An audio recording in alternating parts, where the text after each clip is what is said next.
సంవత్సర ఫలము 4 నెలలకు ఒకసారి రోగము, తర్వాత మధ్యలో ఆయుష్యము, చివరలో అర్ధలాభం కలుగుతుంది. ఈ సంవత్సరాధిపతి బుధ చంద్ర శని.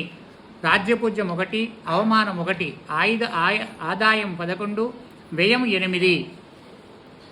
ఈ సంవత్సరము వృషభ రాశిలో పుట్టినవారు గుండ్రని ముఖము, లావైన పుట్ట, మెడ కలిగి ఉంటారు. వీరి ముఖములో మంచి తేజస్సు కనిపిస్తుంది.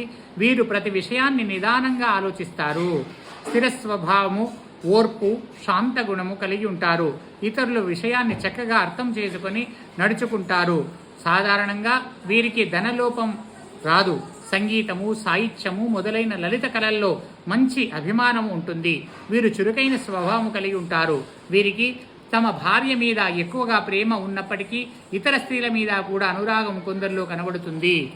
ఈ రాశివారలు దాతలు, కీర్తి, ధనము, మరి పెద్దవైనటువంటి పాదాలు కలవారు, కన్య సంతతి ఆడపిల్లలు ఎక్కువగా కలవారు అయి ఉంటారు అని చెప్పబడి ఉంది.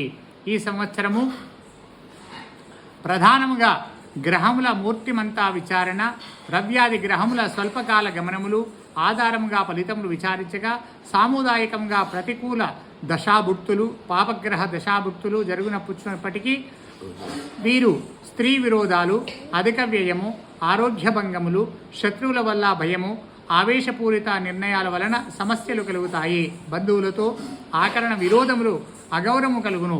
మధ్యవర్తిత్వం వలన అన్ని విషయాలలో జోక్యం వలన సమస్యలు తెచ్చుకుంటారు. ఇతరులను నమ్మి తెలియని వాటితో పెట్టుబడులు పెట్టి నష్టపోవుట జరుగుతుంది. ఈ రాశి వారికి స్త్రీ పురుషాదులకు కుటుంబ కారకుడైనటువంటి గురువు మంచి బలము కలిగి ఉన్నాడు.